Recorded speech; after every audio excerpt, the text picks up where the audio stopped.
né, normativas, legislativas, e a gente pensou algumas delas aqui que a gente entende mais relevantes e que o pessoal está vendo aí na tela. Acho que algo para a gente destacar é a 4966, né, do Conselho Monetário Nacional.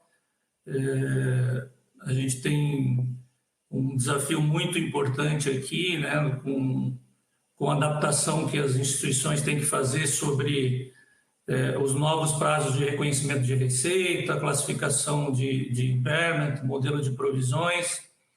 É uma norma que já tá colocada há bastante tempo, né, justamente pelo trabalho que ela vai dar para adaptação, com vigência a partir de 25, mas a gente vê no mercado bastante movimentação sobre isso, né? A norma traz uma harmonização aí com o IFRS 9.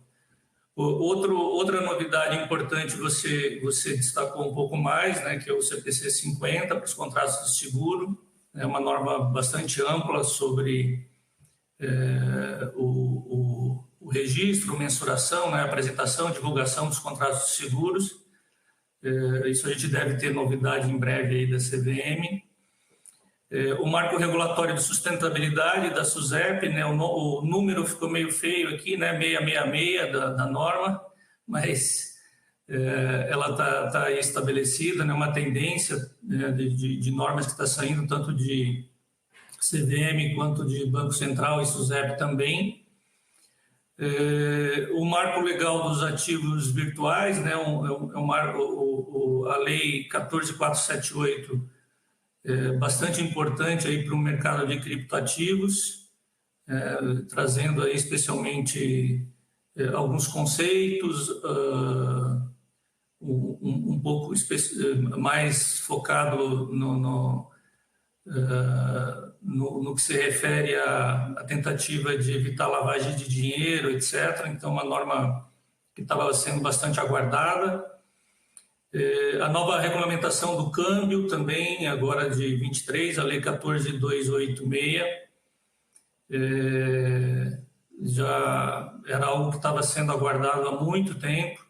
A gente tem a revogação, especialmente, de algumas normas que traziam insegurança, então muito, muito importante também essa norma de câmbio. Para fins tributários, a principal novidade é a Lei 14.467, do final de 22. Ela tem vigência a partir de 25, muito alinhada a 4966, né? A gente pode depois detalhar um pouco mais isso, né? A minha área aqui, que é a área tributária. Mas a gente tem uma mudança bastante importante na dedutibilidade de perdas incorridas, né? É um assunto muito importante para as instituições financeiras, especialmente para os bancos. A gente tem, pela lei, uma tentativa aí de aproximação, né, de harmonização com a norma internacional e também entre os critérios contábeis e fiscais para dedução de perdas, buscando aí diminuir especialmente o tamanho do ativo diferido tributário que a gente tem aí no balanço dos bancos.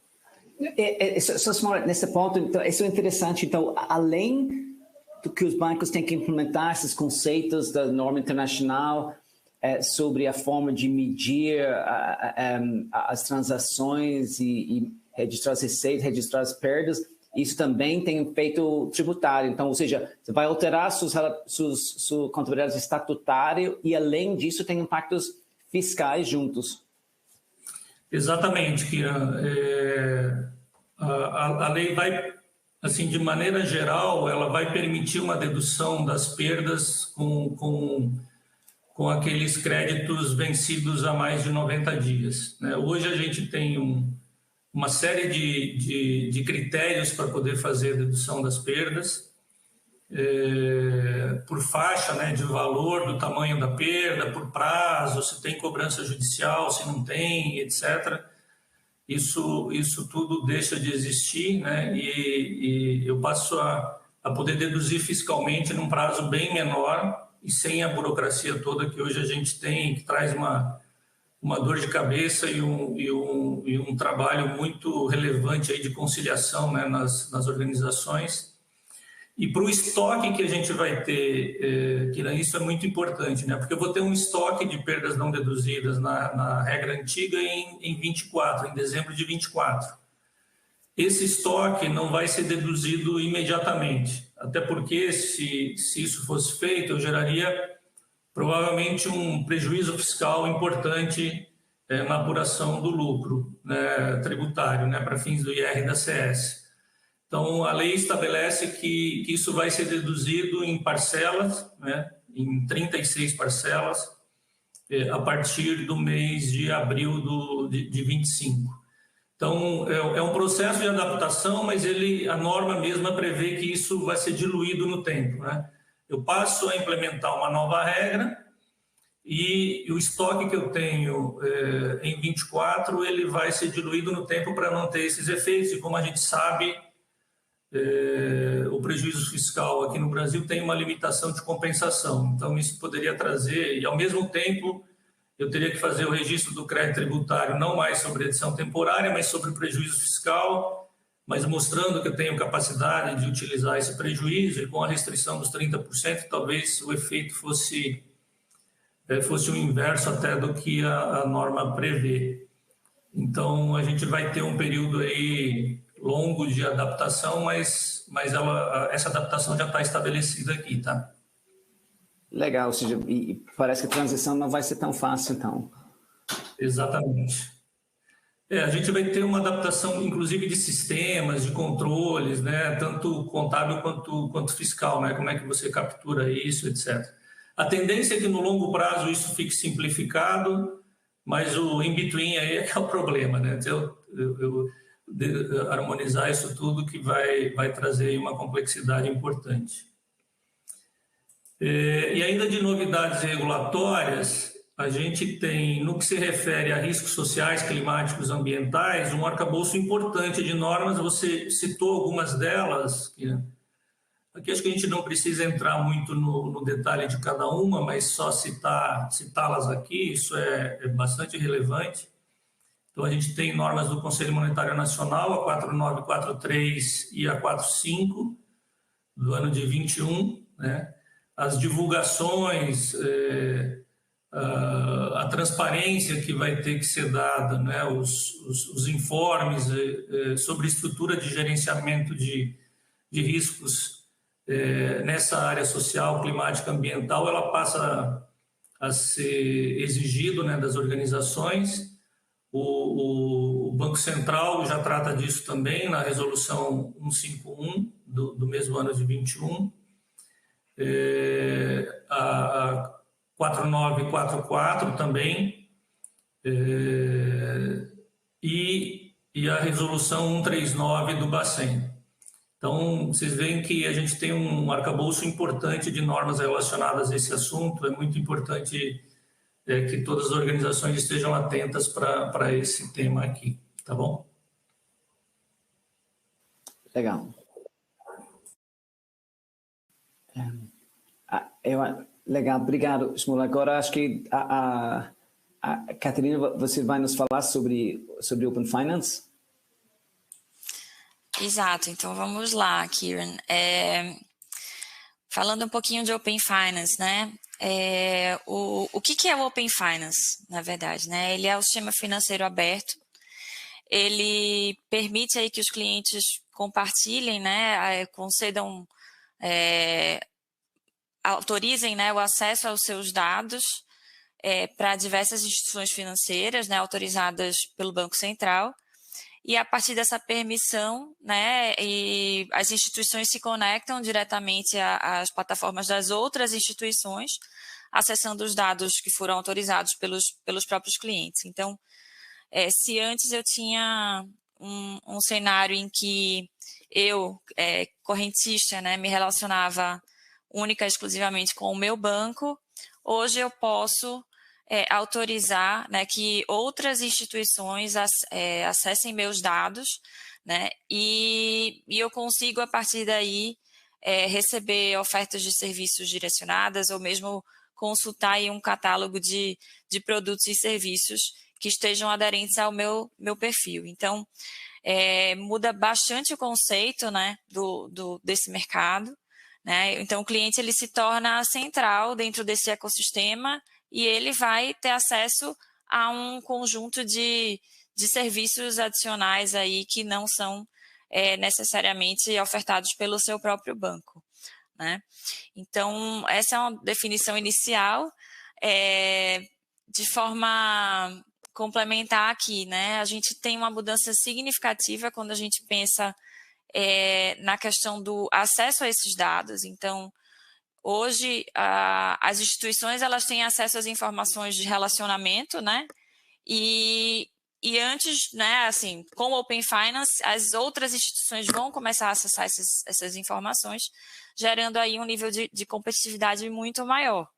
Então, os bancos centrais, eles tendem, né, com esse processo, aumentar o acesso aos serviços bancários, né, aí aumentar a competitividade e de fato, aprimorar os benefícios e a qualidade dos produtos que são ofertados para os clientes. Então, a gente fala dos conceitos de universalização, né, e concorrência, porque a partir desse momento os dados eles não são aí detidos por uma única instituição, né? Então, todo mundo que está autorizado a atuar pelo Banco Central acessa aqueles dados, os dados que eu autorizei, né? O meu histórico, por exemplo, financeiro, e eu autorizei para que todas as instituições participantes possam consultar, e isso só tende a me trazer benefícios, né? Quando ao invés de eu só ter contato com aquela instituição, eu começo a consultar aí um cardápio de produtos e serviços mais amplo, né? Então, eu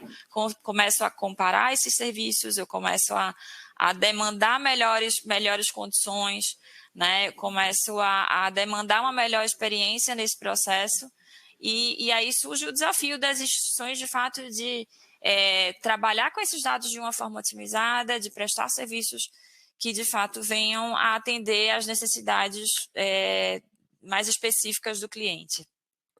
E Catherine, só para eu entender, então, aqui, isso ajuda, primeiro, em termos da busca de serviço, então, facilita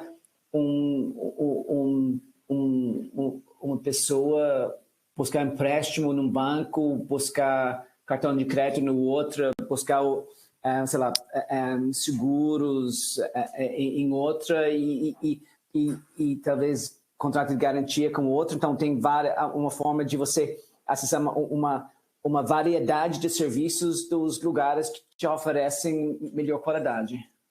Exatamente. Aí tem várias formas de viabilizar digamos assim, esse acesso, né, a esses portfólios de produtos. Então, a gente vai falar um pouquinho mais para frente, mas, por exemplo, a partir do momento que eu desejo aí contratar eu desejo um crédito imobiliário, né? Eu posso demonstrar o meu interesse por esse tipo de produto e aí receber ofertas de produtos específicos.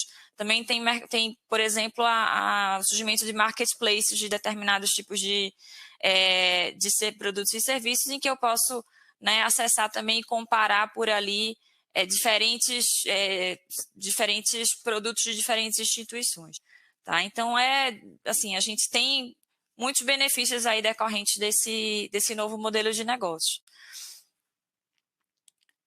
E aí, quando a gente fala do Open Finance, né, ele nasce com uma proposição regulatória, né? Então, hoje eu tenho esse relacionamento aí entre banco, né, instituições financeiras e clientes, e aí, num primeiro momento, o consumidor, ele né, mediante autorização, ele vai ter acesso aí a ofertas de serviços financeiros, né, produtos de melhor qualidade, considerando aí um ecossistema de empresas, de bancos e de outras instituições financeiras reguladas pelo Banco Central.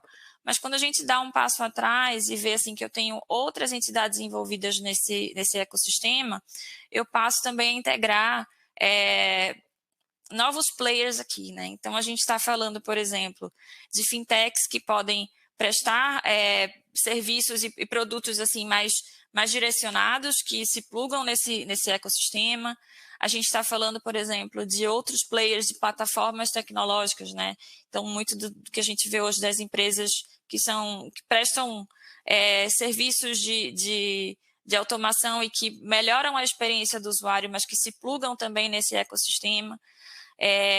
E aí, justamente para que eu tenha a oportunidade, né, a experiência de acessar o consumidor de forma mais abrangente. Então, isso facilita tanto para os players que estão aí, né, ofertando serviços, quanto para os consumidores que estão buscando serviços. E aí, numa visão um pouco mais abrangente ainda, a gente pode conectar esse ecossistema aí com o que a gente fala de ecossistema aberto, né? Então, com informações que a gente pode capturar de redes sociais, né? Prestar outros tipos de serviço para os clientes. Então, a gente olha muito numa perspectiva de pessoa física, mas olhando para uma pessoa jurídica, né? A gente tem, por exemplo, já ofertas de plataformas de gestão financeira que facilitam normalmente as pequenas e médias empresas a fazerem uma melhor gestão financeira do seu negócio, né? Atrelado ao banco que opera a conta corrente lá daquela empresa. Então, isso também no contexto do Open Finance permite que eu acesse os dados dessa instituição, eu posso até integrar contas de diferentes bancos, né, dessa mesma empresa e aportar serviços adicionais, além dos serviços financeiros aí tradicionais que o banco presta. Tá? Então, já tem, por exemplo, a gente vê o Santander com serviços de digamos assim, de gerenciamento financeiro, né, o que a gente chama do BFM, para os seus clientes que têm a conta PJ no Santander, e aí eles, a partir dessas plataformas, conseguem aí, de fato, fazer uma gestão melhor das suas operações financeiras. Tá? Olhando um pouco para o histórico de implantação do Open Finance no Brasil, a gente passou por uma primeira fase, né, de padronização dos serviços das instituições financeiras, e aqui a gente tinha um conjunto de instituições que eram obrigatórias, né, a sua participação, enfim, dependendo dessas fases que o Banco Central foi divulgando, e outras instituições que entraram como voluntárias também.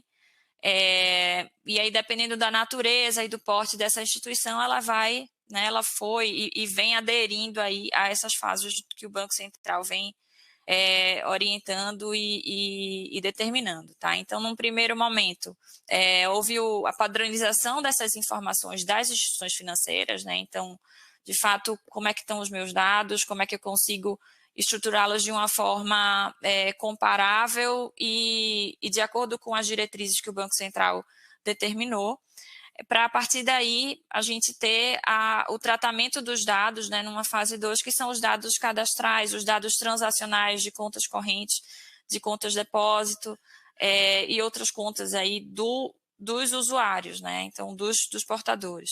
E a gente está numa fase 3 agora de implantação da iniciação de pagamento, tá? Do ITP. Então, que permite também a realização de pagamentos de contas aí sem você transitar de uma instituição financeira para outra, tá? E o que a gente vê para frente aí nas próximas fases, de fato, é a junção de outros serviços, né, financeiros. Então, a gente vai entrar aqui com o Open Insurance nesse cenário, né, operando aí serviços não só bancários, mas serviços também das seguradoras, investimentos, câmbio, previdência. Então, a ideia é que, de fato, a gente já fala de Open Finance aqui, mas num contexto ampliado, né? O Open Banking, a gente falava muito dos serviços bancários e a gente já fala muito Open Finance, né, considerando os serviços adicionais de outras instituições financeiras, tá? Isso. E Catarina, nós temos um comentário aqui do Peter Herzog, nosso colega, e ele estava comentando sobre, tipo, aqui nós estamos falando muito dos benefícios do Open Finance, mas também tem seus riscos, especialmente com risco de vazamento de dados, especialmente, imagino, nessa fase de implementação dessas novas estruturas. Exato. Existe, assim, toda uma todo um cuidado aí do Banco Central e com a série de orientações, de protocolos, né, de segurança que as instituições têm que observar. É um desafio importante, né? A gente vive num momento assim de que a preocupação com a segurança cibernética ela é muito grande, mas sim, esse é um desafio e as instituições têm que observar de fato todas essas orientações, né, que o Banco Central está colocando aí nesse processo. Catarina, Vai lá, por favor. eu acho que esse é um ponto importante, né? Porque, de fato, o Open Finance, a amplitude do Open Finance no Brasil, ela é bastante ambiciosa, né? Se a gente comparar ao que ocorreu em outros locais, né? Essa amplitude, de fato, traz o Open Finance como sendo um dos modelos assim mais ambiciosos e abrangentes, né? Do que a gente tem de cases, né, globais, mas, ao mesmo tempo, o sucesso depende muito desse aspecto que o Peter mencionou, né, que é a segurança e o conforto que os usuários vão ter de fato, até porque eles são agentes importantes aqui, né, no compartilhamento dos seus próprios dados, né, à medida que eu não permita esse compartilhamento, ele não vai ocorrer. Então, a segurança com esses dados é muito relevante para o sucesso do sistema como um todo, né? Porque se a gente começa a ter problemas aqui relacionados a isso, o risco é muito grande para toda a agenda que o Banco Central tem do Open Finance. Então, os esforços que estão sendo feitos relacionados a isso não são pequenos, né? Os cuidados são muito grandes, o nível de segurança tende a ser muito alto, mas de fato é um desafio que na verdade ele existia, existe e continuará existindo, né? Então é algo que é bastante relevante aqui para o sucesso do Open Finance brasileiro. Exato. E aí qualquer questão assim que negligencie isso, acho que é o que você falou, né? Compromete aí a credibilidade dessa agenda que é tão importante assim, né, para o nosso sistema financeiro de uma forma geral.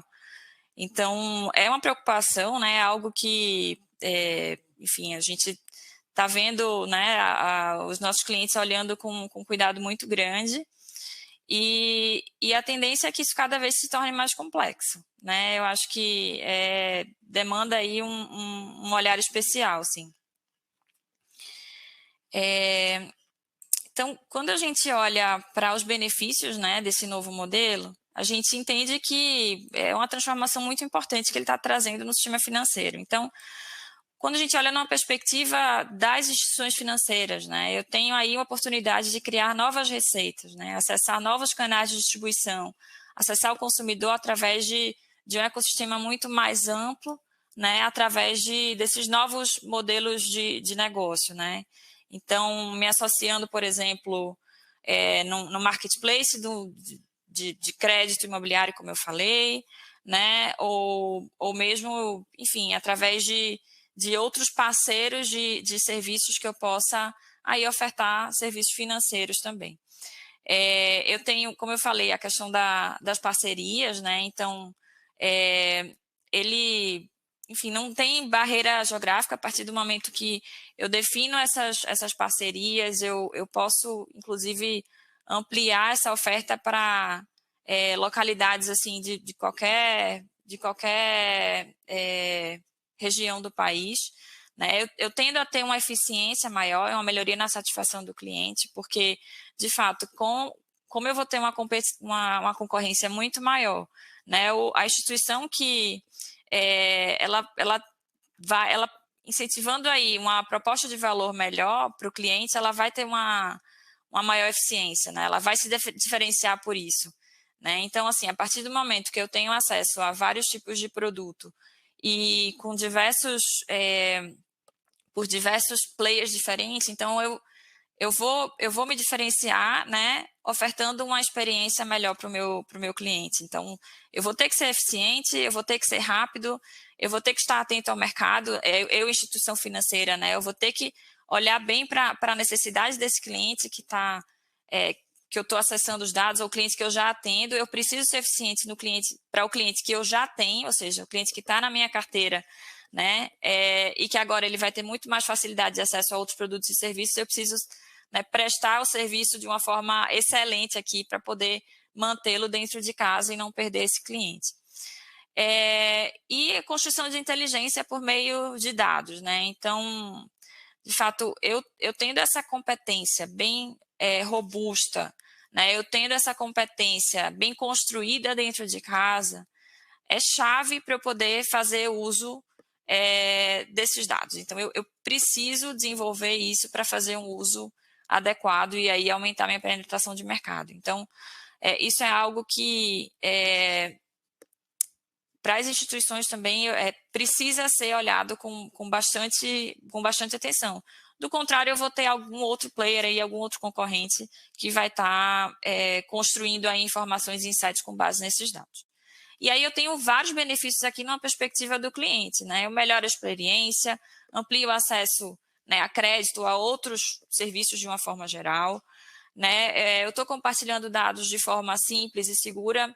Então, a partir do momento que eu compartilho, eu também posso revogar o acesso a esses dados. Então, já talvez contratei o serviço ou o produto que eu queria, eu posso revogar esse acesso e as instituições têm o compromisso de fazer a gestão adequada desses dados e não fazer as abordagens aí que a gente, né, assim, quando ele tinha acesso aos dados.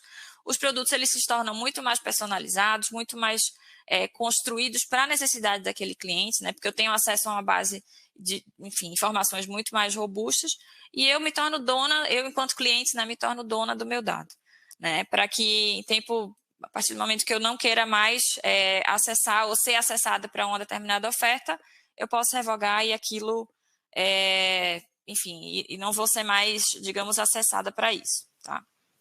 Isso, nós temos algumas perguntas aqui, Catarina, de Paulo Furtado, aqui perguntando, primeiro, que essa universalização é tanto para a pessoa física quanto para a pessoa jurídica. Entendeu? Exato. E segundo, ele está perguntando se isso vai existir uma enxurrada de propagandas inconvenientes nas redes sociais, esse tipo de coisas, quando as pessoas disponibilizam seus dados. Bom, a ideia é que não haja uma enxurrada de informação, de propaganda, se você não deseja receber, né, essas propagandas, né? Assim, o ponto hoje com a LGPD, assim, as instituições elas têm que cumprir com um combinado, né? Então, assim, a partir do momento que eu te dou autorização para acessar os meus dados, né, e que eu tenho interesse num determinado tipo de produto ou serviço, eu quero sim, né, receber informações relacionadas àquilo. Mas a partir do momento que eu revoguei, né, o acesso aos meus dados, de acordo com a LGPD, assim, eu não vou mais ser acessada para aquele tipo de oferta, tá? Legal.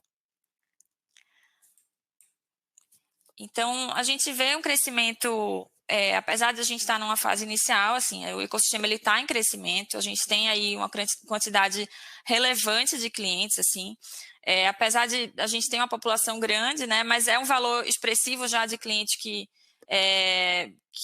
autorizam, né, o compartilhamento dos dados, né, tem alguns consentimentos ativos, aí mais de 150 players participando. A gente vê esse crescimento muito rápido, então entre o terceiro trimestre e o quarto do ano passado, assim, 95% na evolução dos consentimentos, tá? Mais de 650 APIs implementadas nas principais instituições financeiras e também um crescimento importante aí nas chamadas de APIs, né? Ou seja, nas consultas que eu faço, né, para coletar esses dados, tá? E aí, quando a gente fala de caminhos estratégicos, né, que essas instituições elas podem adotar, eu tenho aqui enfim, dois principais movimentos de colaboração, né, e abertura, né, de produtos e serviços, buscando parcerias, buscando players, enfim, de produtos específicos, ou eu posso investir bastante aqui em inovação, né, me tornando aí uma instituição que, de fato, gera novas ofertas, que gera aí soluções diferenciadas, e aí, em função dessa combinação de fatores, né, você tem aí players que vão ser muito nichados, por exemplo, muito especialistas. Aqui, esse inovador focado, ele é um player muito, ele é mais especializado, ou então ele está ali por um motivo regulatório, tá? Ou quando ele, de fato, ele é um inovador de alto impacto, né? Assim, ele tende a fornecer serviços, né, o que a gente fala de ponta a ponta, inovadores, né, em colaboração com parceiros aí estratégicos, mas de forma selecionada, né, eu não tenho um hub muito amplo. Aqui no grupo 3, aqui, no ecossistema digital, né, eu tenho players aí que de fato com muita flexibilidade de oferta, né, então um modelo de serviço mais voltado para plugar aqui diversas ofertas e com outros parceiros, né, e aí direcionar de uma forma mais ampla aí a quantidade de serviços para os clientes. E aí você tem o hub de inovação, né? Então, muitas APIs para integrar serviços de terceiros, né? Você tem empresas investindo em Open Innovation, então promovendo, enfim, parcerias com fintechs, com startups, né? Contratando para determinados tipos de produtos aí, os players que a gente está vendo surgindo na indústria financeira, né, o que a gente está chamando de TechFin, então são os prestadores de serviços de tecnologia para a indústria financeira, né, não são as fintechs, são as TechFins, então são novos players nesse sentido. E aí criação de um centro de competência, de um hub muito mais abrangente aqui, tá? Isso, e Catherine, nós temos outra pergunta aqui de Peter Herzog perguntando como funciona isso na prática. Por exemplo, eu estou aqui, uma pessoa física, estou no celular, e como que eu faço para autorizar e revogar meus dados? Tipo, isso através de uma aplicativa, tipo de... Porque, em tese, estamos discutindo para qual banco, tipo, você tem que entrar no site do banco, como que faz isso? Exato. Então, assim, ó, um exemplo que a gente pode dar aqui, né? Você já deve ter visto no aplicativo do seu banco uma oferta para você fazer uma gestão financeira, né, da sua conta de forma mais consistente. Então, navegando, por exemplo, na sua conta corrente do Santander ou do Banco do Brasil, tem uma oferta lá que você enfim, você pode carregar os dados de uma outra conta corrente para a sua conta corrente do seu banco principal. Então, a partir dali, por exemplo, vamos dar um exemplo aqui no Banco X, tá? Então, o Banco X ele vai acessar, né, os seus dados da sua conta corrente do Banco Y, e a partir dali você vai poder ver todas as suas transações, por exemplo, de seus gastos, a natureza dos seus gastos, né, como que está a sua saúde financeira. E aí o banco, por exemplo, para esse tipo de oferta especificamente, ele pode aí, né, te sugerir, olha, caso você, né, autorize lá nos checkmarks, né, que aparecem, uma oferta de crédito. Olha, eu estou vendo que você está precisando talvez de um crédito aqui, mas via o seu gerenciador financeiro, né, que é uma solução lá plugada no app do seu banco, tá? Então, esse é um dos exemplos, né, que, enfim, o fato de ter os dados estruturados de uma forma padronizada, né, permitem que o Banco X vá lá e busque os dados da tua conta corrente do Banco Y para que você visualize as informações no teu gerenciador financeiro, tá? Não sei se eu respondi a pergunta. Sim, obrigado. Então, vamos lá. Então, assim, aí, trazendo outros exemplos aqui, né? Então, a gente falou do ITP. O ITP permite que você faça um pagamento, por exemplo, do teu cartão de crédito do Banco X através de um saldo de conta corrente que você tem no Banco Y. Então, lá no momento de fazer o pagamento, você busca né, você conecta com a sua conta corrente do banco Y e fala, eu quero fazer o pagamento aqui com esse saldo, né? Então, isso facilita, eu não tenho que ficar transferindo dinheiro de uma conta corrente para outra.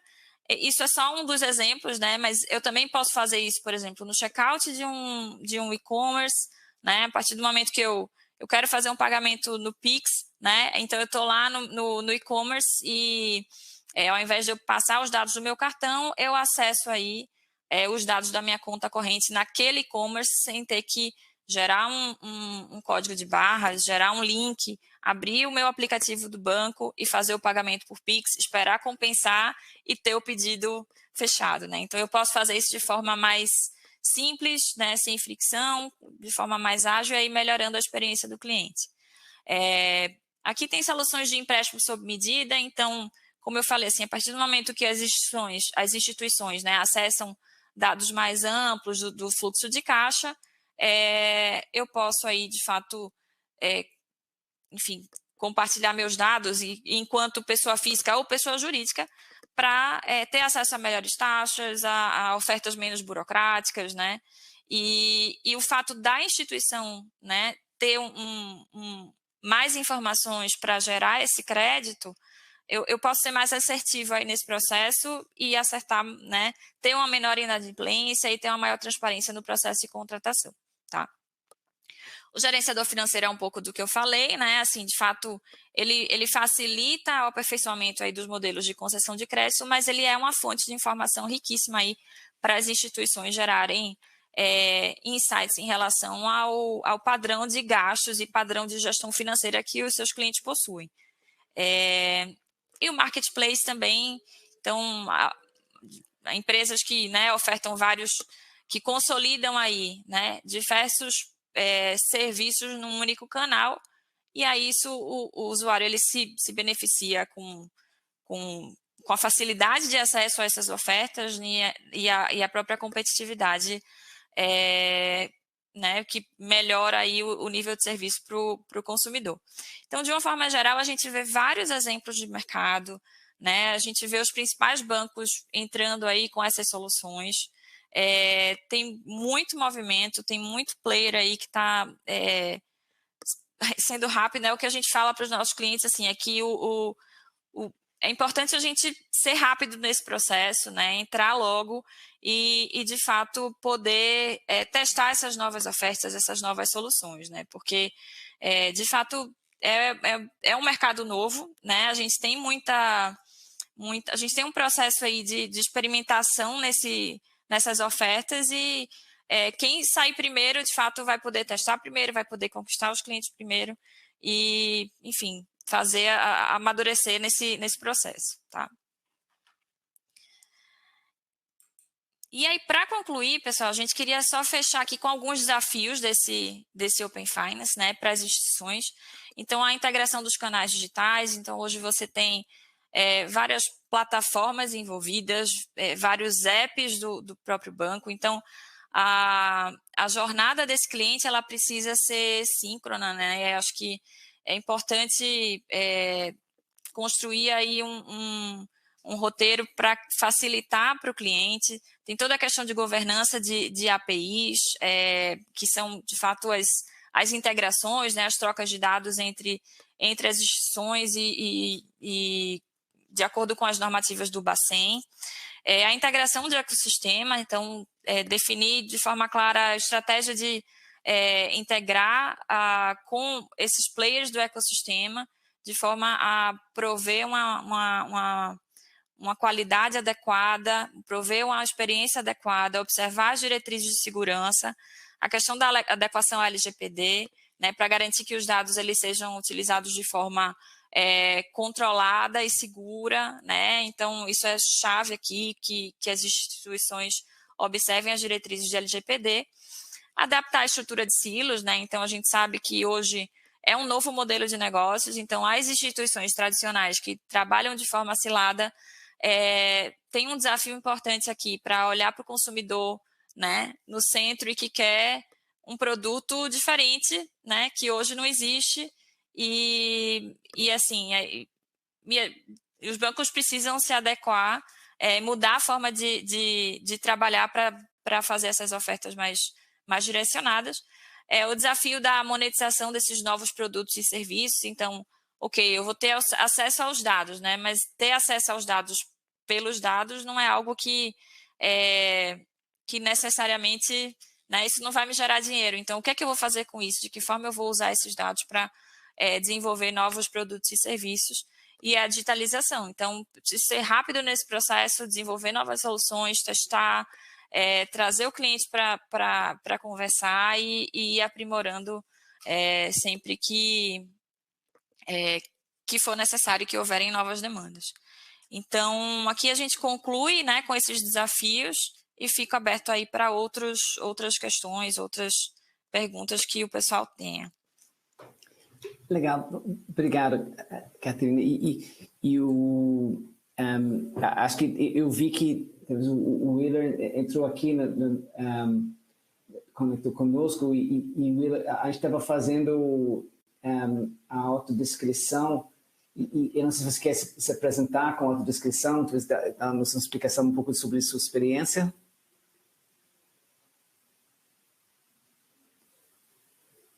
A gente não está te escutando, não sei se está no mudo. Mas talvez a gente volta com o Willer daqui a pouco, mas enquanto isso, vamos aproveitar e fazer algumas perguntas para Smuller.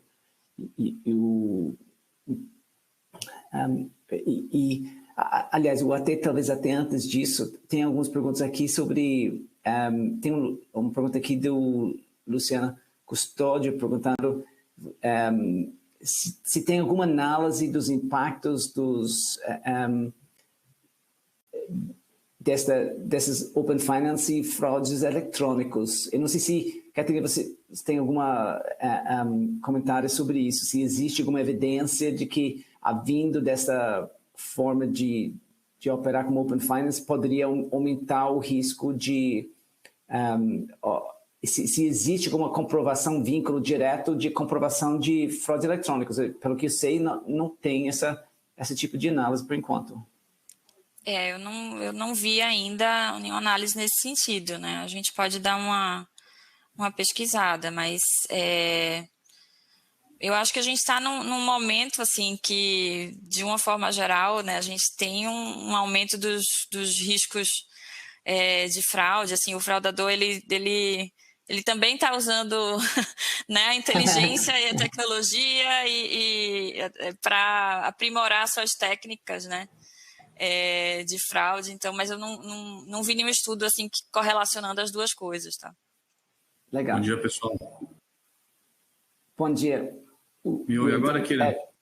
Isso, agora te escuto. Você quer fazer uma autodescrição e talvez apresentar falar um pouco da sua experiência? Claro. Bom, primeiramente, bom dia, Kira, Catarina, Lindo Martin Muller e a todo o nosso público, a nossa audiência. Bom, eu sou o Willer Marcondes, eu sou um sócio também da PwC, sou um homem branco, cis, tenho cabelos loiros, olho castanho, estou usando um terno escuro, uma camisa social branca num fundo de cor madeira. Passei aí boa parte dos últimos 20 anos ajudando instituições financeiras, bancos, seguradoras, especialmente empresas de mercados de capitais e de pagamentos, a se estruturarem, a criar novos negócios, novas soluções. Isso é boa parte do que eu tenho feito, e lidero aqui dentro da PwC os temas de consultoria para serviços financeiros. Então, um prazer aqui, Kira, participar. Tive um atraso aí de 3 horas e meia no meu voo, mas estou aqui em Brasília e agora participando daqui da live. Vamos lá. Legal, muito bem.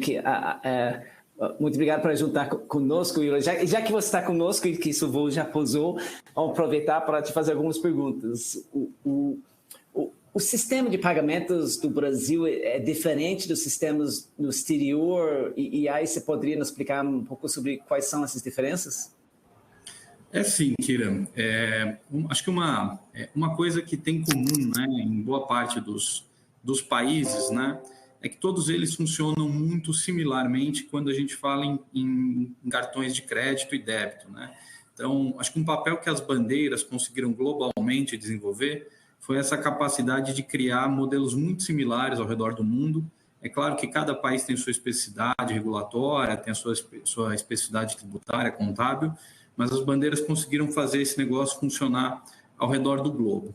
Porém, quando você vai para outros tipos de soluções de pagamento, quando a gente fala em transferências, pagamentos que a gente chama de pagamentos instantâneos, como é o modelo do Pix, né, ou Fast Payment no Reino Unido, então cada país desenvolveu sua determinada solução, atendendo determinados requisitos e determinados modelos que funcionam em cada país. Então, a grande verdade é que o modelo brasileiro ele sempre foi um modelo bastante avançado, né?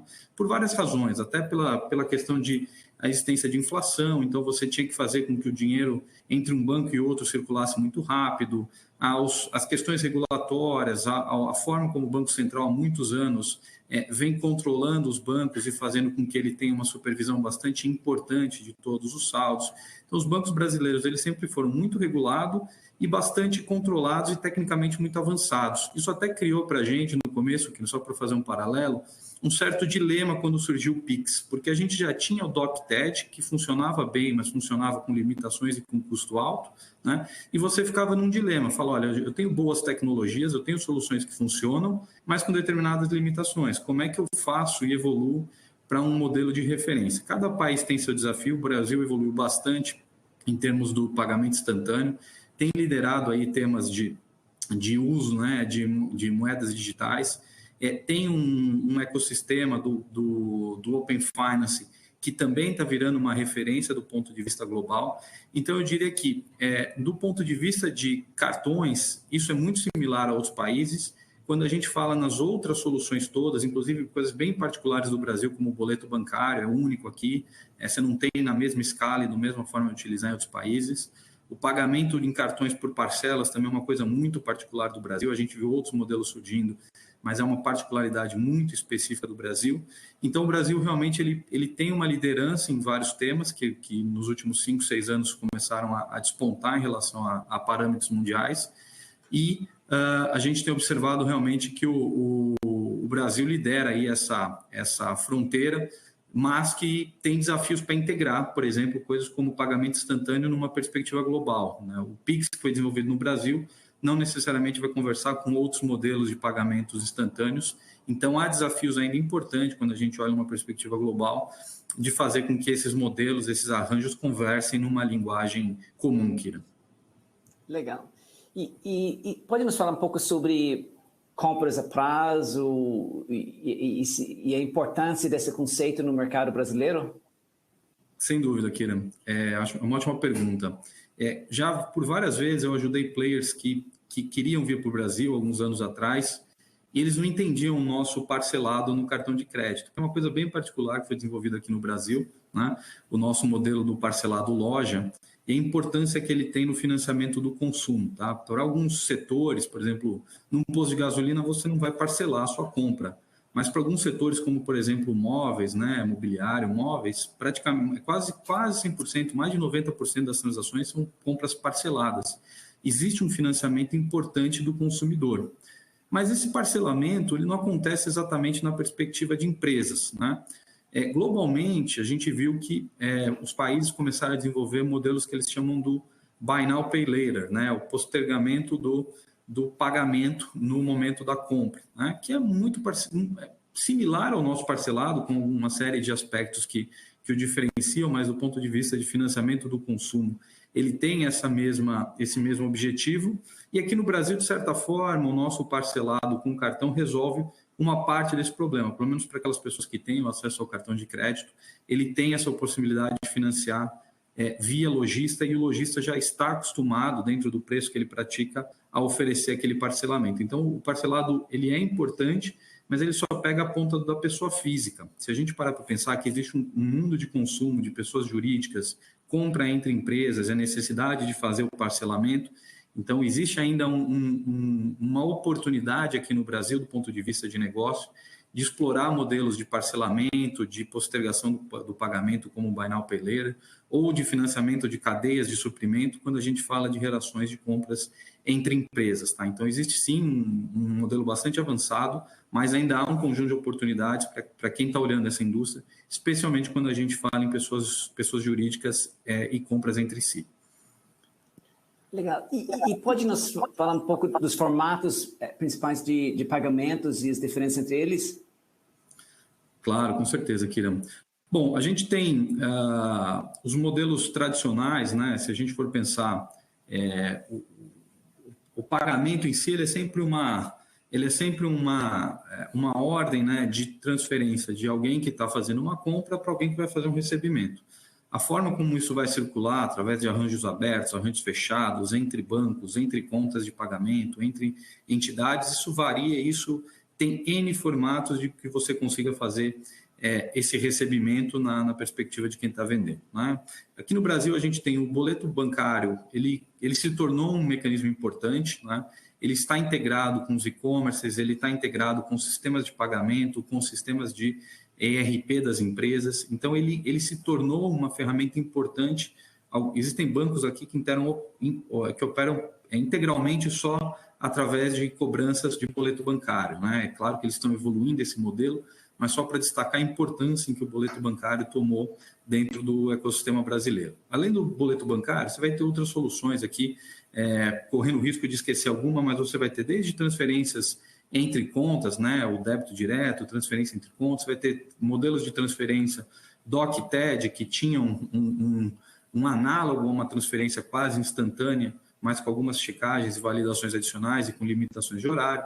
Você tem a realidade hoje do Pix, né, como uma solução de transferência, como um método de pagamento, e você tem outras opções como os cartões de crédito, os cartões de débito, os mecanismos de pré-pago, e os pré-pagos se desdobram também numa outra infinidade de benefícios, né, como, por exemplo, cartões de benefício, alimentação, refeição, cartões de gestões de despesa. Então, você vai fazer com que esse meio de pagamento, especialmente o pré-pago, se desdobre num conjunto amplo aí de outros elementos.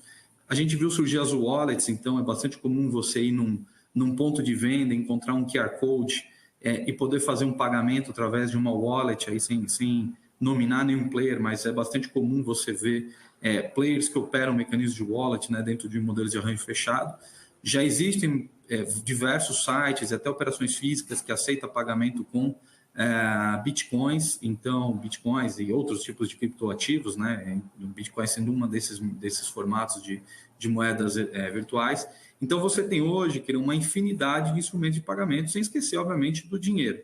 A grande verdade é que os métodos de pagamento eles vão crescendo ao longo do tempo e é muito raro um método desaparecer totalmente. Eu diria que leva anos e ainda que a gente hoje está numa marcha para desenvolver o real digital e conseguir instaurar, né, um método de pagamento, uma moeda eletrônica e um formato eletrônico de pagamento a partir dela, ainda vai levar anos para que o dinheiro possa deixar de existir, deixar de circular e que você tenha uma integração plena aí dentro dos métodos de pagamento. Só para fechar esse ponto,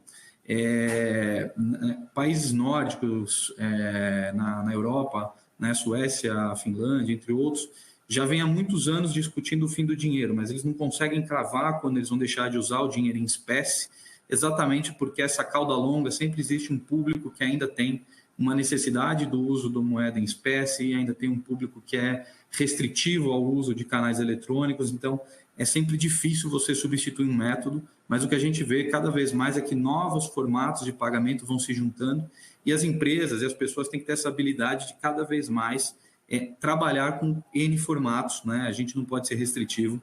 Esse é um tema que a gente precisa ser bastante inclusivo quando a gente fala de pagamentos. Legal. E nesse sentido, acho que li um artigo que falava que existe uma alta concentração de varejo offline, onde 83%, acho que era do varejo, ainda está fora da internet, e isso gera adoção de estratégias omnichannel? É um bom ponto, Kiran. Aqui no Brasil, a gente ainda tem o varejo físico, né, fundamental, como você destacou aí, com mais de 85% das vendas sendo feitas nos pontos físicos. O varejo eletrônico, né, o comércio eletrônico cresceu muito, especialmente pós-pandemia. Ele foi impulsionado, todos os temas eletrônicos, né, da indústria financeira foram acelerados pelo advento da pandemia, mas ainda assim, as compras no mundo físico, elas são importantes, mas cada vez mais a gente tem visto o que a gente chama aqui do online, do offline to online, né, ou do online to offline, que é o quê? Que é você trazer experiências do mundo online para o mundo físico. Você tem pontos de um programa de fidelidade, você tem ativos depositados numa carteira de criptoativos, você tem saldos numa carteira eletrônica. Isso tudo você quer fazer uma compra num ponto físico tradicional. Então, precisa haver mecanismos de conectar esse mundo físico com o mundo eletrônico e a reserva eletrônica de dinheiro.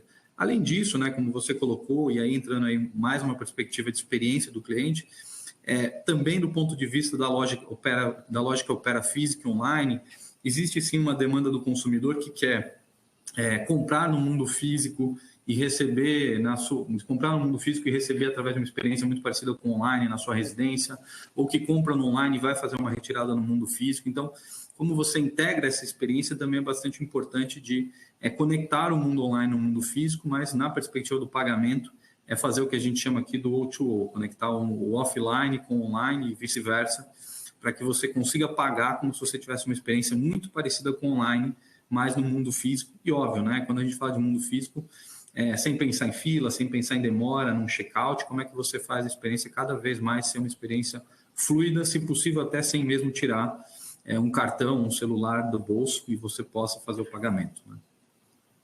Legal. E nesse sentido, tem um grande número de brasileiros ainda sem conta bancária e como que isso impacta a forma de pagamento, por exemplo, do uso do boleto bancário, devido a isso? O brasileiro, Kiran, ele é bastante... Toda vez que a gente faz esse tipo de pesquisa, né, sobre o comportamento do consumidor, o brasileiro ele sempre se destaca por ser o que a gente chama lá do early adopter, aquela pessoa que rapidamente quer experimentar novas experiências, aceita novas tecnologias. O brasileiro é muito aberto a esse tipo de solução. O Pix é um bom exemplo disso, o Open Finance tem mostrado também que o brasileiro tem essa característica, entre outros vários exemplos até de outras indústrias. Né? Então, o brasileiro tem essa vantagem. Eu também diria que a cobertura do ponto de vista de smartphones aqui no Brasil ela já é bastante elevada. A gente tem aqui uma cobertura tecnológica em expansão do ponto de vista de conseguir ter conectividade em qualquer parte do território nacional, mas o Brasil é um país muito grande, com zonas até com florestas ou zonas afastadas, em que é difícil você garantir essa cobertura, mas ter uma cobertura tecnológica é chave para que você possa ter uma inclusão massiva. E também existe, sim, um contingente de pessoas que está... a gente, da indústria financeira, a gente não costuma falar desbancarizada, a gente costuma dizer que ela é subbancarizada. Ela geralmente tem algum tipo de solução financeira, ela pode ter. Talvez ela não tenha uma conta bancária, mas ela pode ter um cartão de loja, ela pode ter algum cartão pré-pago, ela talvez tenha uma solução de benefício. Então, dificilmente a pessoa está totalmente à margem da indústria financeira. A gente costuma dizer que talvez ela não esteja atendida plenamente como a gente gostaria que ela estivesse. Né? Mas, somando esses aspectos, Kiran, eu acho que assim, existe os fatores para que a gente tenha uma aceleração muito rápida dos métodos de pagamento eletrônicos, ganhando e continuar a crescer com a velocidade que tem crescido, eu diria que os fatores já estão dados. Se significa que eles são suficientes, por exemplo, para que a gente acabe com o dinheiro físico? Não, ainda não é e provavelmente não vai ser por alguns anos. Tá? Mas isso não significa que a indústria não vai continuar crescendo muito rápido em termos de meios de pagamento eletrônicos, tá? E que esse não tem que ser as apostas das empresas e dos comércios. Tá? Então, eu diria que o conjunto de ativos está estabelecido e eu apostaria neles como um mecanismo de expansão. Tá? Eles não são uma barreira hoje, mas não significa que a gente não tem que olhar aquele residual, como eu disse, aquela cauda longa que sempre acontece mesmo nos países mais envolvidos, nos países nórdicos, e vai acontecer no Brasil também por um período até que a gente consiga ter 100% de certeza de que não é mais necessário um dinheiro espécie ou que a gente possa trocar tudo que a gente já tem para modelos por exemplo, do real digital. Isso leva ainda um par de anos, tá, Kiran? Isso leva ainda um tempo para que a gente consiga chegar lá. Legal. E tem um alto volume de fraude de pagamentos. Acho que tem uma pesquisa do Global Consumer Card Fraud, onde indicou que no Brasil 49% da população tinha sofrido fraudes. Então, isso, talvez, essa early adopter e essas várias formas de pagamento, e isso cria um risco maior de fraude? Fraude é uma coisa que a indústria financeira, a indústria de pagamentos, elas lutam contra desde a sua essência, né? Então, lutar contra fraudes, contra novas ameaças, né? Isso é o dia a dia da indústria há muitos anos e vai continuar sendo nos próximos anos, né? É claro que toda vez que surge uma nova tecnologia, toda vez que surge uma nova experiência, um novo produto, surgem novos mecanismos criativos de você ameaçar aí a segurança do sistema e conseguir criar usos indevidos dessa solução, tá?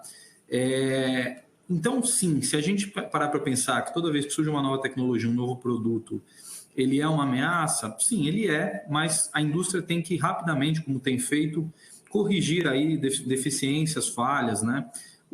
O Pix, eu gosto dele como um exemplo para isso. Muito do que a gente tem visto do Pix, né? E a gente, quando ele foi lançado, né? Quem é da indústria sabia que ele tinha algumas fragilidades do ponto de vista da experiência, né? Já esperava para que o cenário fosse o que a gente está vendo hoje. Ele é um sistema que funciona muito bem, mas que infelizmente os bancos e até o próprio Banco Central teve que mexer na regulamentação para que o Pix não possa ser com valores altos, por exemplo, no período da noite, né, para que você tivesse mecanismos de controle, que você tivesse checagens de transações dependendo da natureza dela. Então, esse tipo de ajuste na experiência tem a ver com o resultado de processos de fraude. Mas nesse caso específico, quando a gente fala de uma transação limitada na parte da noite, ela não é por aspectos técnicos. A gente está vivendo aqui, na verdade, temas de segurança pública. Então, a própria situação de segurança do país, segurança pública, ela toca a experiência do pagamento e ela toca aí ameaças ao produto, né? Então, é sempre um equilíbrio difícil quando você consegue melhorar o produto sem afetar de forma significativa a experiência dele, mas toda vez que você adiciona componentes de segurança, o que a gente faz no fim do dia é afetar a experiência do cliente. Achar esse balanço, ele é sempre muito difícil e a gente vai ver isso recorrentemente, Kiran, sempre que surgir uma nova tecnologia, a gente vai observar novos métodos, isso vai fazer com que a gente surja com novas soluções de controle, mesmo que afetando a experiência em alguns aspectos, até que a gente ache o equilíbrio, a forma em que se consiga realmente manter a qualidade daquela solução e manter aí o mínimo de satisfação e eficiência do ponto de vista da experiência do cliente. Legal. Você pode nos falar um pouco mais sobre a indústria de pagamentos e como que está atuando no desenvolvimento de soluções antifraude e o que poderia ser feito pelas instituições? Legal, excelente, Kiran. Se você observar o desafio, tá, de combater aí a fraude, combater aí quadrilhas e você conseguir realmente criar um sistema seguro, né? Ele é um desafio sistêmico, tá? As quadrilhas se ajudam, os códigos que fazem aí, que criam ameaças, que prejudicam os sistemas, muitas vezes são códigos abertos, códigos que você consegue aí dentro dos mecanismos de dark web, né? Com até uma certa facilidade. Então existe aqui uma comunidade de quem tá a fim de fazer desvirtuar o produto, existem comunidades que você consegue acessar. Então isso é um problema sistêmico do lado de quem frauda. A resposta para isso, necessariamente, ela também é uma resposta sistêmica do lado de quem defende, tá? Então, cada vez mais, não só implementar soluções tecnológicas, colocar tecnologia de ponta, conseguir fechar as fragilidades, observar pontos de vulnerabilidade, você consegue fazer na sua instituição, mas mais do que isso, tá? A resposta tem sido uma resposta sistêmica. As entidades têm se ajudado, as soluções que têm surgido como soluções de prevenção, elas são soluções colaborativas entre as entidades, trocando informações, trocando conteúdo, experiências. Isso faz com que você tenha uma resposta sistêmica não só do lado de quem frauda, mas também do lado de quem se defende. E cada vez mais a gente tem visto que as empresas que têm optado por soluções um pouco mais abrangentes, com soluções que observam experiências de mercado, com formatos até de você trazer parceiros que consigam trazer essa visão ampla de mercado são as entidades que têm conseguido se proteger melhor, né? Então, eu diria que a indústria tem reagido a um problema sistêmico da forma correta, que é de uma forma sistêmica, colaborativa e não só colocando tecnologia, mas colocando respostas em rede e troca de informação para conseguir chegar nessa resposta de uma forma mais efetiva e fechar aí ou reduzir minimamente as vulnerabilidades que se possam ter. Legal. E o perfil do usuário brasileiro de tecnologia, pelo que entendo, que tem mais smartphones que pessoas, e isso permite a implementação de novas soluções, como o Pix, que conseguem implementar com sucesso essas novas soluções? Sim, Kiran. Eu acho que tem como eu comentei, né, o cliente quer novas tecnologias. A indústria bancária, ela tem bancos mais tradicionais, mas que estão dispostos a inovar, e novos desafiantes digitais que surgiram nos últimos anos, que são líderes em alguns seus setores e que têm uma agenda propositiva de inovação bastante grande. E a gente tem uma agenda regulatória via Banco Central e outras entidades regulatórias aqui no Brasil a favor dessa regulação, uma agenda clara de criar esses novos dispositivos. Como você colocou, do ponto de vista tecnológico, os componentes cada vez mais estão crescendo para que a gente crie essas novas soluções, mas eu acho que tem uma combinação entre quem usa, quem oferece e quem regula para fazer com que esse ecossistema de inovação floresça, tá? Então, eu acho que o Brasil, sim, ele vai observar rapidamente novas soluções. A gente tem trazido muito rapidamente coisas que têm acontecido fora, há um modelo próprio, um modelo brasileiro, e conseguido desenrolar e lançar esses produtos com bastante efetividade aqui no Brasil. Então, acho que é uma tendência, sim, e como eu já reforcei, acho que as barreiras tecnológicas existem, mas cada dia elas estão sendo reduzidas. Eu não acho que é aí que está o nosso freio, tá? Legal. E você tocou no tema de regulamentação. A regulamentação forte permite melhorar o sistema de pagamentos e unir os principais players do mercado? Esse é um bom ponto, né? Muitas vezes a gente acha a regulação que ela pode ser, na verdade, um freio, né? Na verdade, quando o próprio Open Finance, né, ele só dá certo na indústria financeira porque essa é uma indústria muito regulada. O que eu quero dizer com isso, tá? Só para fazer o paralelo. Por muitos anos, os bancos têm um formato, os bancos, as entidades financeiras têm um formato específico de reporte das suas informações, de controle, de sistemas que eles têm que aplicar, de métodos que eles têm que trazer, de forma de organizar os dados. Então, quando a gente coloca tudo isso num formato padronizado, que há muitos anos as entidades seguem, é muito mais fácil você criar um Open Finance, porque os dados já estão padronizados, as informações já são estabelecidas, a forma de comunicação já está dada. É muito mais simples você criar isso, por exemplo, como, por exemplo, um Open Health, em que você não tem um padrão como cada hospital gera as informações, guarda os dados do paciente, troca as informações entre os hospitais. Vai ser muito mais difícil criar um Open Health, por exemplo, dentro de uma indústria de saúde, do que foi criar isso dentro da indústria financeira. Mas, de novo, por que a indústria funciona assim? Porque ela tem uma regulação forte, porque ela tem uma entidade trazendo esse controle. Então, se por um lado a regulação ela pode aparentemente reduzir os graus de liberdade que você tem no processo criativo, fala, eu tenho que fazer qualquer coisa desde que caiba dentro desse arcabouço regulatório. Se por um lado ele parece que ele é uma barreira, na verdade ele não é. Quando você trata em padronização, estabelecimento de regras, mecanismos comuns, formas estáveis de você fazer negócios, na verdade isso gera inovação a partir dessas restrições, mas dentro de um ecossistema que é mais fácil de você gerenciar do que quando você tem ausência de regras. Então, ter regulação forte não necessariamente ele impede o processo criativo, e pelo contrário, tá? Ele pode ser até um catalisador, como por exemplo ele para o caso do Open Finance, ele pode ser um catalisador de soluções e de entrada de players no mercado. Tá? Então eu vejo a regulação também com esse aspecto muito mais positivo para favorecer a inovação do que o contrário. Legal. E finalmente, é preciso utilizar essa inovação para aumentar a inclusão de todos os consumidores devido ao nível de desigualdade social que nós temos no Brasil?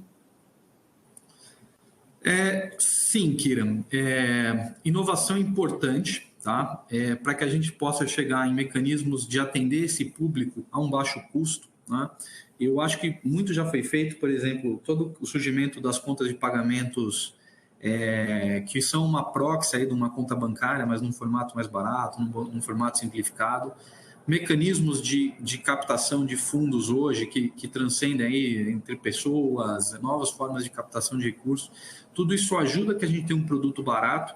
E as pessoas que estão fora do mercado hoje, a grande verdade é por uma questão de custo dos produtos. Se os produtos são mais baratos, é bem provável que essas pessoas que hoje estão à margem da indústria financeira tenham acesso a esses produtos, tá? Mas existem custos estruturais, custos tributários, custos regulatórios, custos sistêmicos que são importantes para as instituições financeiras e que isso pesa na hora de oferecer um produto de baixo custo. Então, sim, tem um lado em que inovação e tecnologia consegue entregar e ajudar com que você tenha um mercado financeiro hoje mais inclusivo, mas é também necessário atacar problemas estruturais do nosso sistema financeiro com o propósito de reduzir o custo das entidades para que elas possam oferecer produtos mais baratos para esse consumidor final. E, de novo, ele está à margem do sistema financeiro hoje, provavelmente, na maior parte dos casos, por uma questão de custo dos produtos e não necessariamente por uma questão de acesso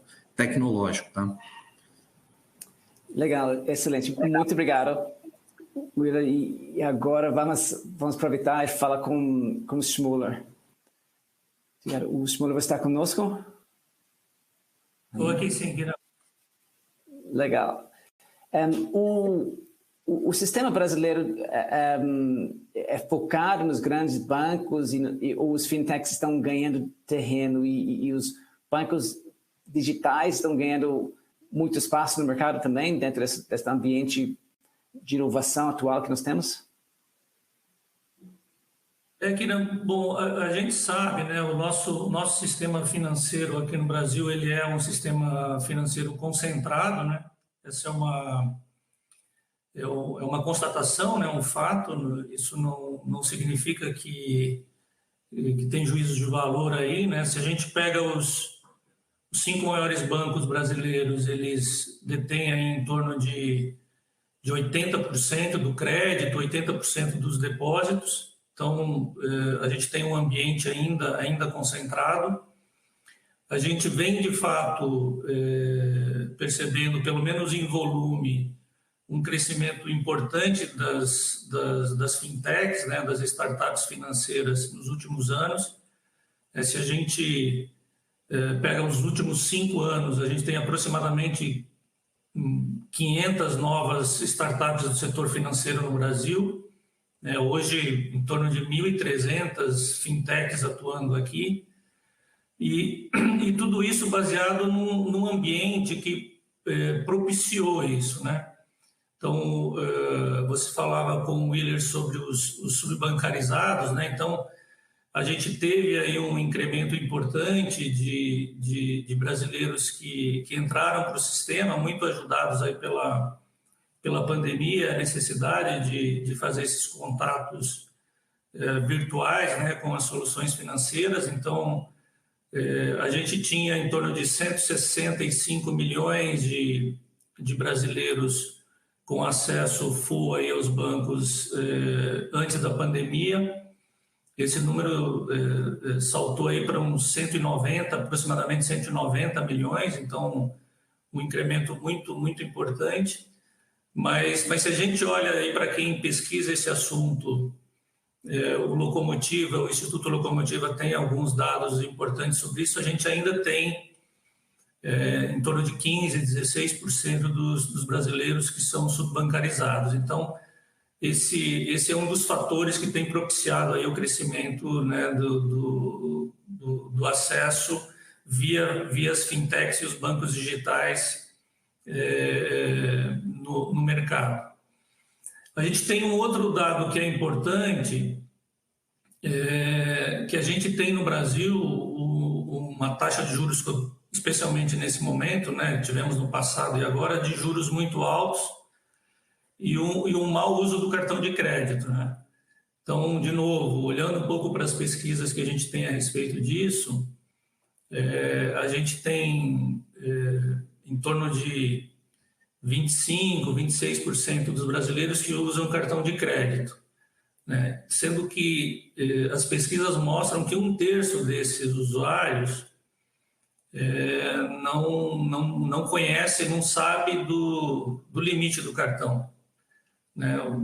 Quase que a totalidade, mais de 90%, não conhecem as taxas de juros que são praticadas, né? As taxas de juros mensais, que são as maiores que a gente tem relacionadas a isso.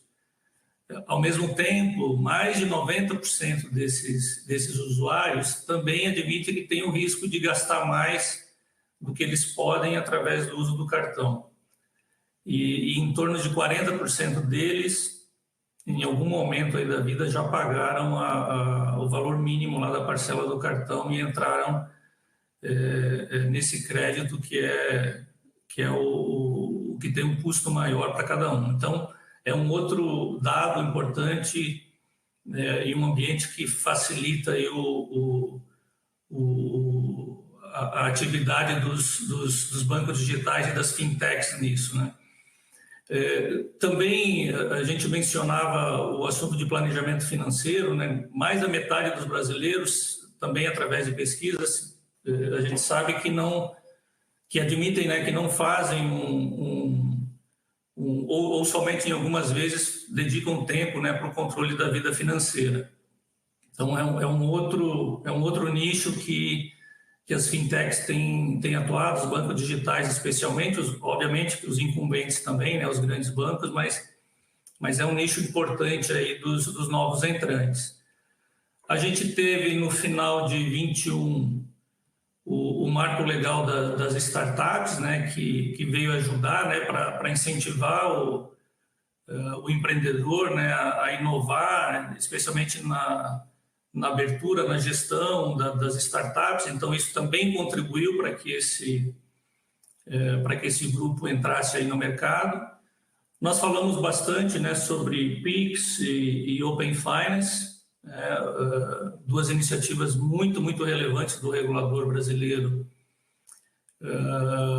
e que trouxeram aí uma movimentação no mercado, seja do ponto de vista de barateamento de custo de operação ou de acesso, né, uma maior simetria de informações para os operadores financeiros oferecerem serviços, né? Isso, obviamente, também movimenta o mercado. Mas eu diria que, além disso, a gente tem no Brasil uma cultura de empreendedorismo tecnológico, né? Os ecossistemas de inovação mais amadurecidos, né? Então, todo esse ambiente propiciou aí uma participação maior dos bancos digitais e das fintechs no mercado. Mas a gente passa, né? Então esse é um dado, né, da participação relativa que esses bancos têm no mercado, né? Mas a gente passa agora, a partir de 2023, né, algumas fintechs grandes, elas passam a ter exigências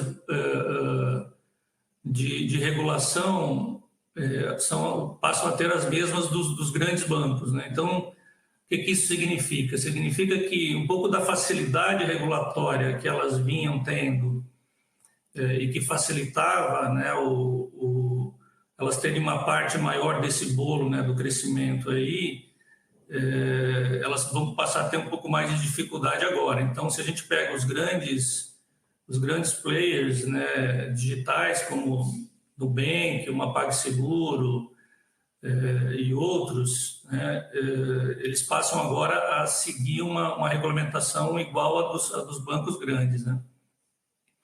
Ao mesmo tempo, a gente acompanhou aí no último ano um teste de estresse muito importante para o ecossistema das fintechs no Brasil, né?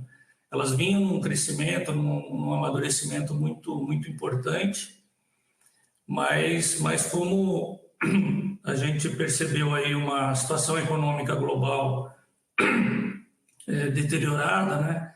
Aumento de inflação, né? A taxa de juros, as startups foram atingidas muito duramente, né? Então, sobretudo nas rodadas de captação aí que elas vinham fazendo, né? E mesmo as empresas de tecnologia.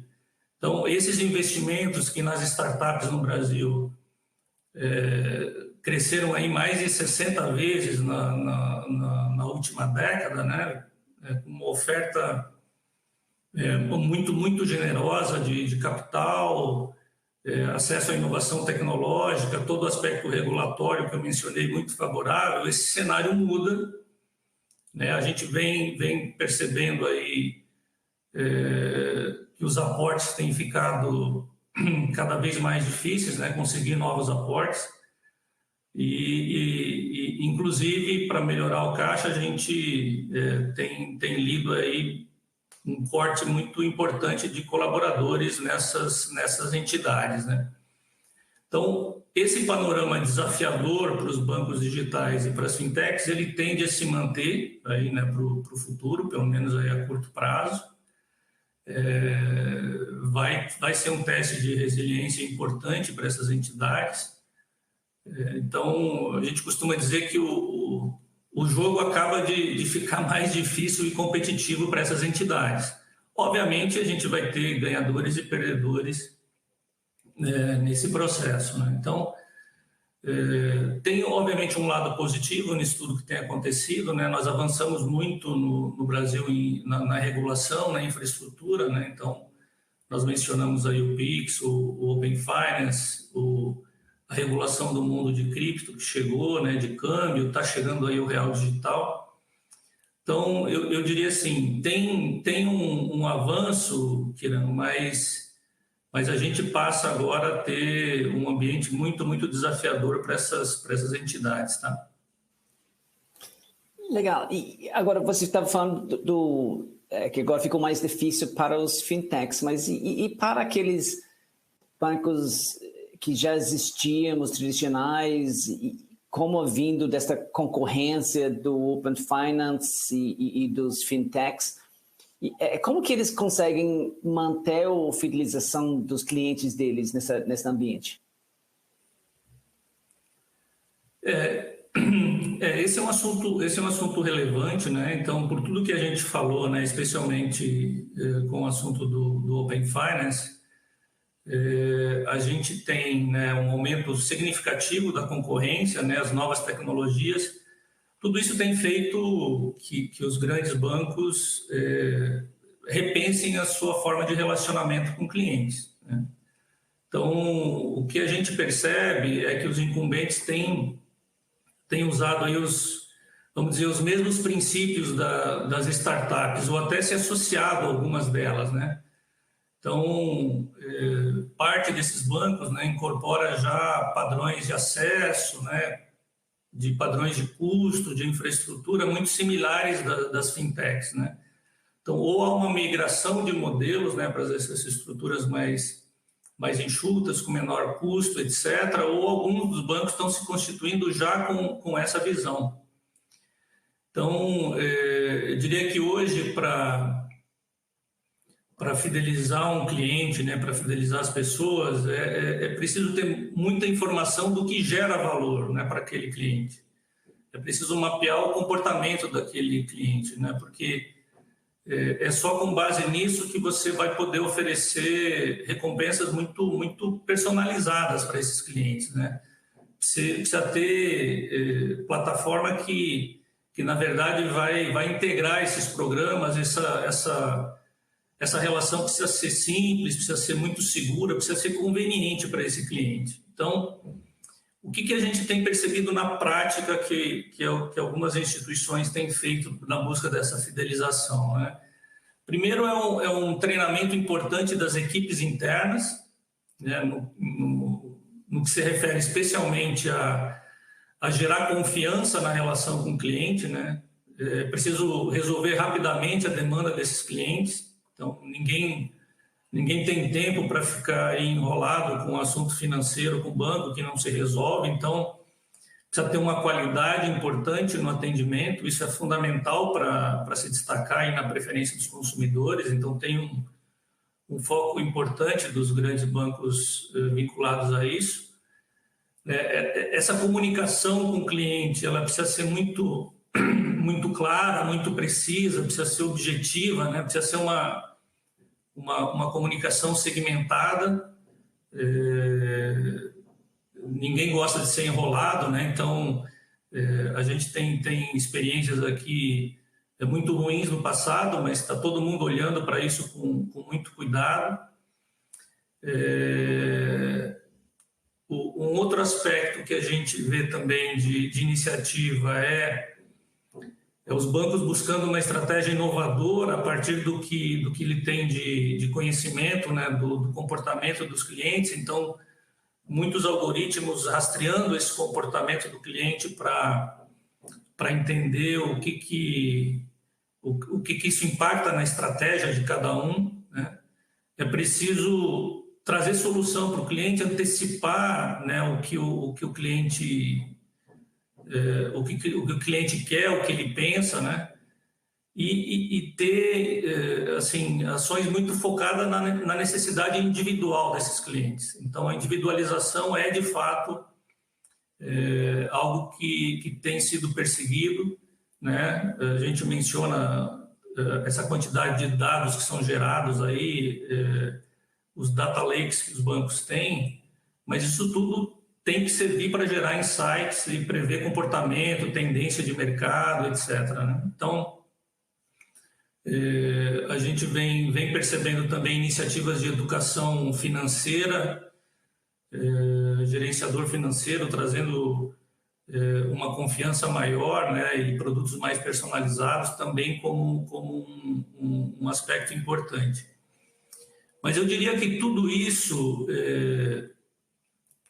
precisa, não adianta só criar soluções, ter estratégia inovadora, né, ter produtos que a entidade entenda que satisfazem os clientes, se você não acompanha e não mede a satisfação do cliente. Então, é muito importante ter isso, né, esse acompanhamento. O cliente vai dando sinais, né, de quando ele não está satisfeito, né?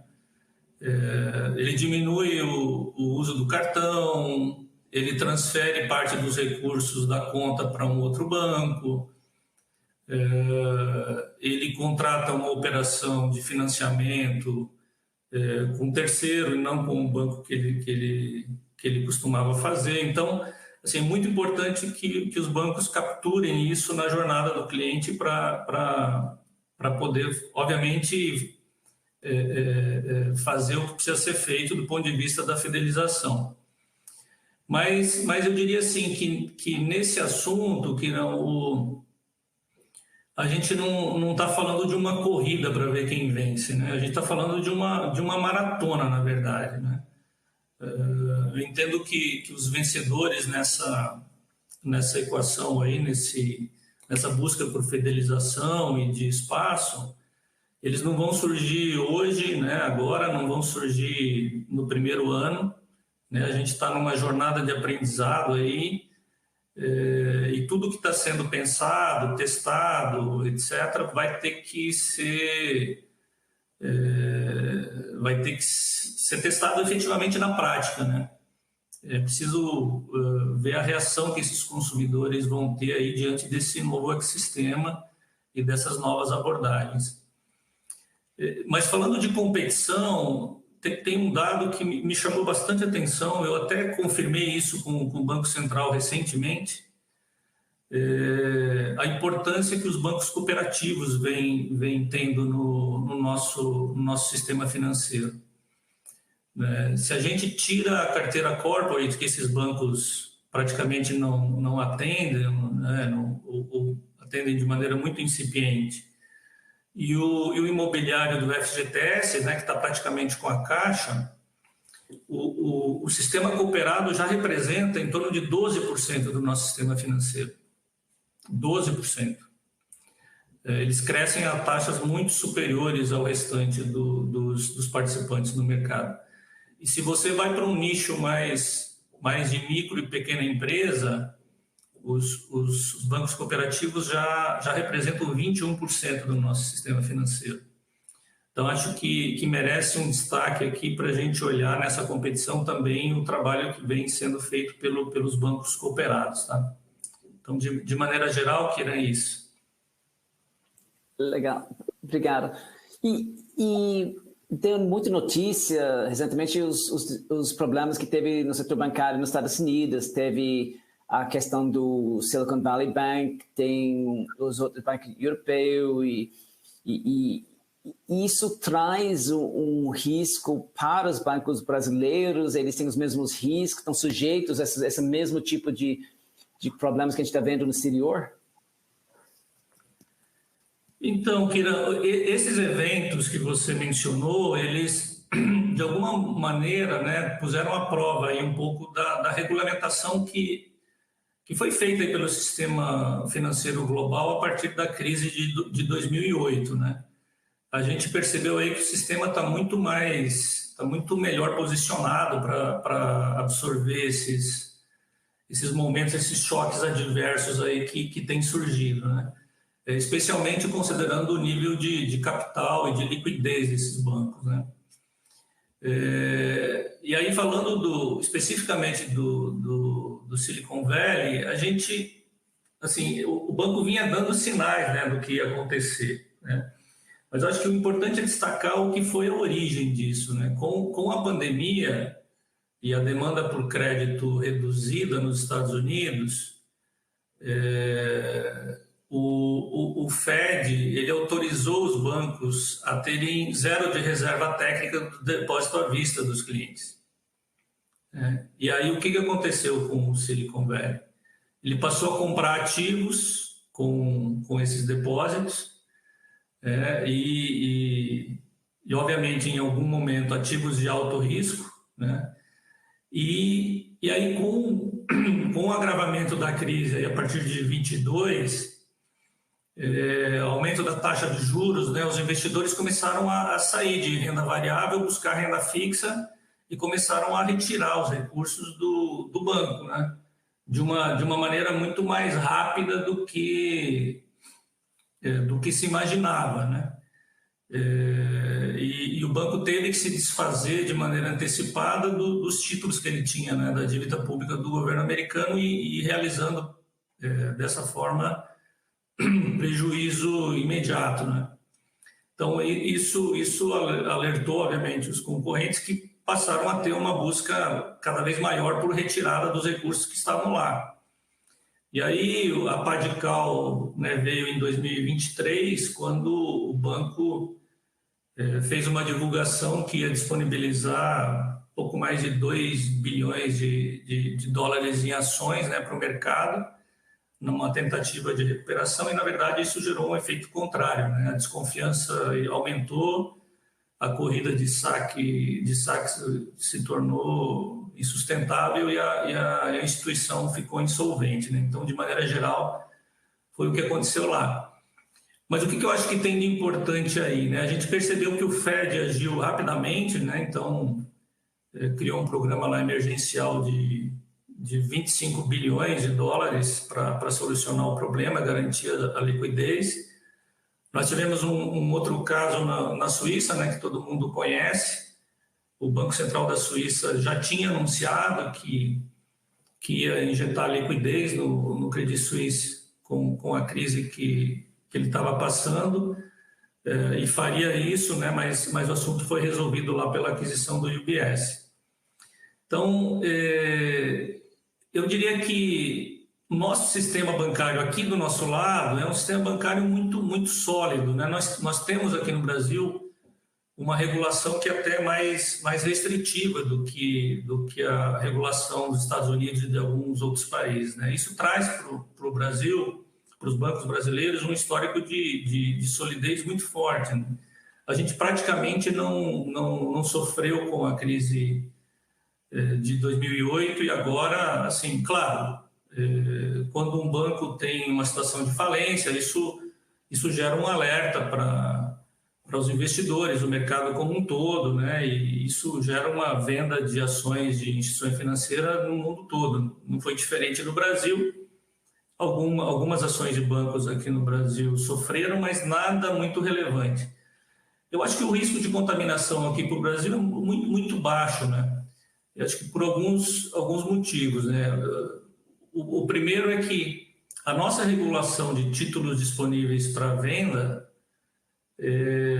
ela já é antiga, né? De 2001, e ela já traz a necessidade de você, no balanço, marcar mercado, né? Esses títulos. Então, de alguma maneira, isso já se reflete, né? Nas próprias demonstrações financeiras. E, por um outro lado, mesmo aqueles títulos mantidos para vencimento, eles não eram nem são muito relevantes nos maiores bancos brasileiros a títulos que tiveram problema. Então, acho que de uma maneira geral a gente está relativamente blindado com esses assuntos dessas crises globais. Aí o sistema financeiro brasileiro tem se mostrado muito, muito sólido. Tá? O regulador tem atuado muito nisso e eu não vejo que isso venha a ser um problema aí, pelo menos a curto prazo. Tá? Legal. Muito obrigado, Shmuel. Já chegamos no final do nosso tempo. O bate-papo está bom, mas infelizmente já chegamos no final do nosso tempo aqui. Já bateu nas 11 horas. E agora vem a parte mais importante do nosso webcast, onde Real vai nos falar quem fez mais perguntas e, portanto, que levou o chocolate. Olá, Kyrian, bom dia a todos e todas. Eu agradeço pela participação em nosso evento. Hoje o vencedor do nosso prêmio do chocolate foi o senhor Elian Araújo, da cidade de São Paulo. Eu peço que, por gentileza, aguarde um contato nosso. Legal, muito obrigado. Rael, agora chegamos no final do nosso webcast. Muito obrigado pela participação de todos e todas. Para quem quiser registrar o treinamento para fins do CRC, aí, por favor, fique conosco. A gente vai ter o requerimento da prova na sequência. E antes de passar a prova, a gente vai rodar um vídeo aqui de 15 segundos para chamar a atenção de todo mundo que quer registrar o treinamento para fins do CRC, que tem que voltar para o computador, vai ter que responder as perguntas. Mas, enquanto isso, muito obrigado para todos aqueles que participaram conosco e vai ser enviado certificados automaticamente para todo mundo que ficou conosco pelo menos por 1h30. Então, vamos rodar o vídeo para chamar a atenção para aqueles que precisam, que querem registrar para fins de CRC, que vão prestar prova.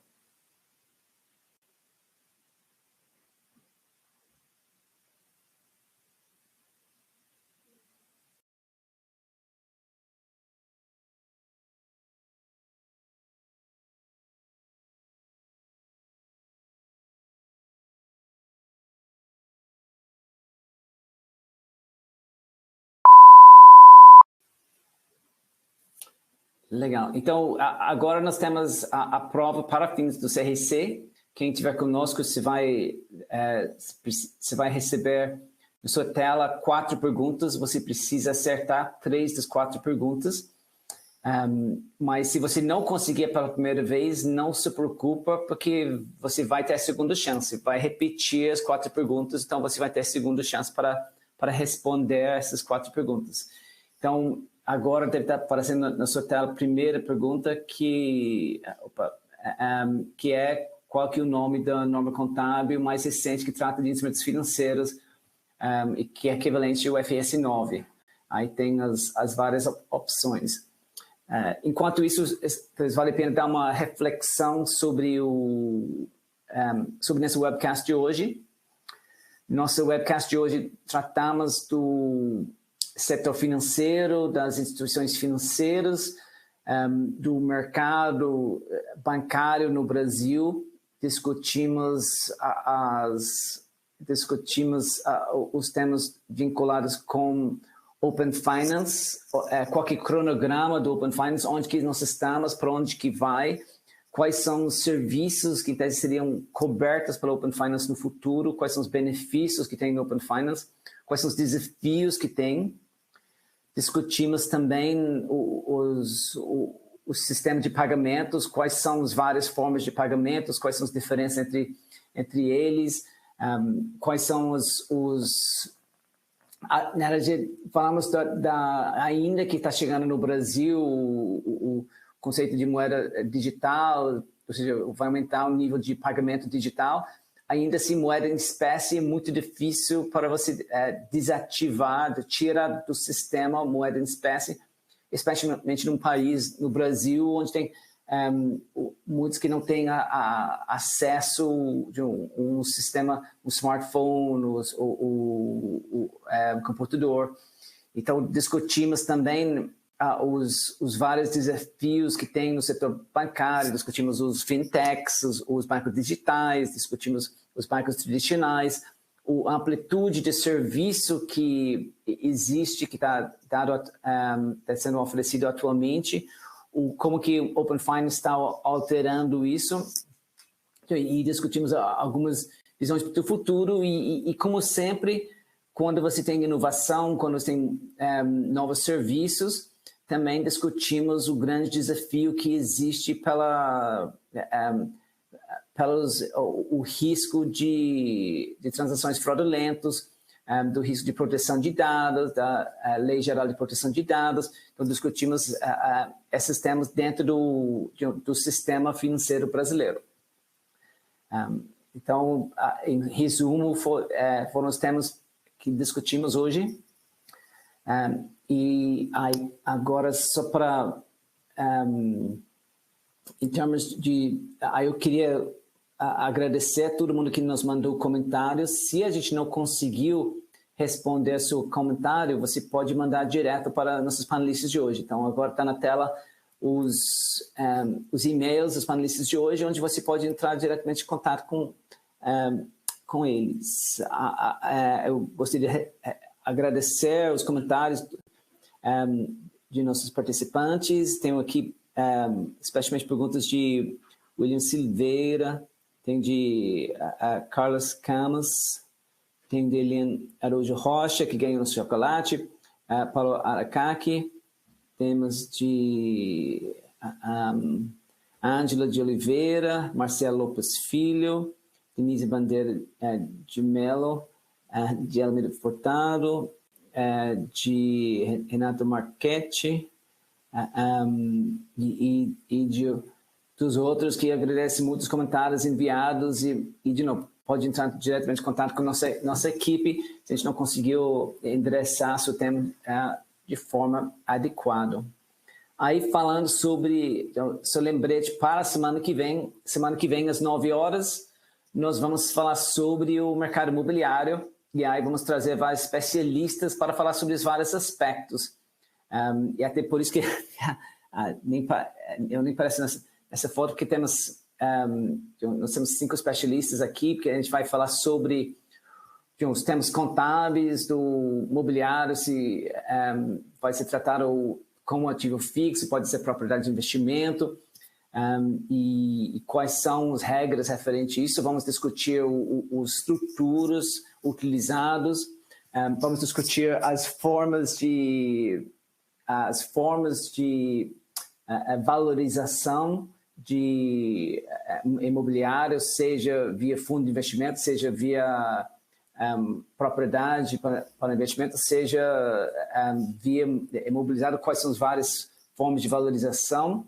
E aí também vamos ter o especialista fiscal para nos falar sobre as diferentes estruturas e os reflexos fiscais dessa estrutura. Que diferença que faz investir via fundo imobiliário, via estrutura? Por que as incorporadoras, construtoras, muitas vezes, eles têm uma entidade jurídica separada para cada prédio? Então, vamos discutir as várias formas as várias estruturas, os efeitos fiscais, os efeitos de avaliação e reflexo contábil do mercado imobiliário na semana que vem.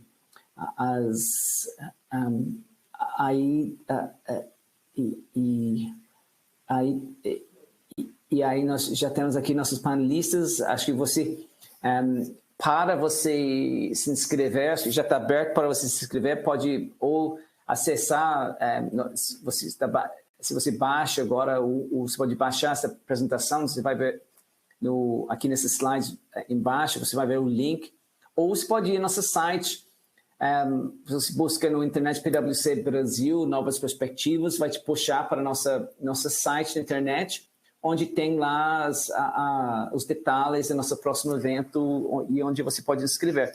Também tem aqui na imagem o QR Code, então você pode colocar sua câmera para olhar para esse QR Code e aí já se inscrever diretamente do seu celular usando esse QR Code que está na tela. Todos os eventos que nós fazemos estão abertos para absolutamente tudo, todos e todas. E a gente gosta de receber sempre aceitar, todo mundo é tratado igual, é completamente aberto, gratuita. E nosso objetivo aqui é ajudar no desenvolvimento do mercado de capitais no Brasil e de novo, via essa educação financeira e acesso aos vários desafios que tem no nosso mercado. Eu estou vendo aqui pelas imagens que já rodou as 4 perguntas, já foram repetidas as 4 perguntas. Já chegamos no final do nosso webcast de hoje. Agradeço a participação de todas e todas e espero ver todo mundo na semana que vem, às 9 horas, na quarta-feira. Muito obrigado. E com isso, vamos encerrar nosso webcast de hoje.